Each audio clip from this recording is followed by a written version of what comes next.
Naghain po ng not guilty plea ang Bulacan RTC para kay retired Major General Jovito Palparan nang tumanggi siyang maghain ng tugon sa kasong kidnapping at serious illegal detention. At matapos ang arraignment, tumaas ang tensyon ng sugurin ng mga nagprotesta ang tinugurian nilang berdugo. Saksi si John Consulta.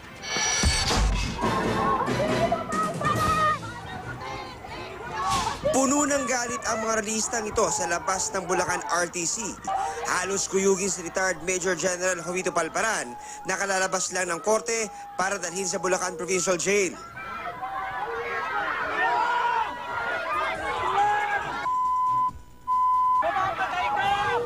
Tinangkapang hatawin si Palparan ng mga bandera at poster ng mga militante.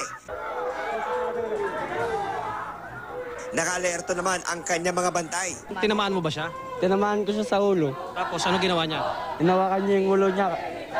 Tapos inawat na ako ng mga pulis. Magrespetuhan lang tayo. Hindi ba niyo alam na kung kayo naniniwala sa ating batas na ang taong naakusa ay inosente pa yan hanggang hindi napatunayan na siya ay talagang may kasalanan.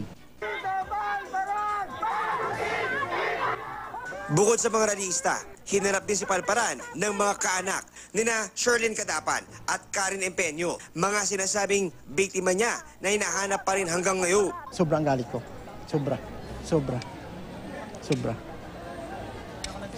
Yung sinasabi niyang ng abogado niya na tao lang siya, na nakiusap sila na ilagay sa AFP. Ano ito? Naghahanap na naman siya ng convenience lang niya. Nagmasdan ko nga siya mata sa mata Nakatingin, ngiting aso ang inano niya. Nagawang makalapit ng mga militante kay Palparan. Kahit pagdating niya sa korte ay pinalibutan siya ng mga pulis at NBI agents at sadyang iniwas sa kanila. Bagong gupit si Palparan at di nakaposas nang pumasok sa korte para basakan siya ng sakdal. Dahil tumanggi siyang magpasok ng plea, korte na ang naghain ng not guilty plea para sa kanya. Nagpasya rin ang korteng ilipat na si Palparan sa Bulacan Provincial Jail. Bago pa man dumating sa korte, mahigpit na ang seguridad sa tinaguriang berdugo. Ang kanyang bulletproof na sasakyan, bantay sarado pa ng mga sasakyan ng NBI at AFP. Batay raw kasi sa nakuwang intelligence report ng NBI at AFP, may grupong haharang sa convoy ni Palparan papunta sa korte. May takot man sa kaligtasan ang dating kinatakutang general, nagpasalamat pa rin siya sa mga taga-suporta. Salamat naman sa suporta nila at sana huwag silang maligalig pala silang magsawa na tulungan din nila kung alamin ang katotohanan.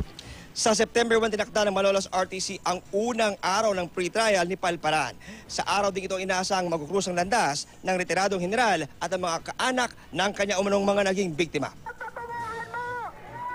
Ako si John Consulta, ang inyong saksi.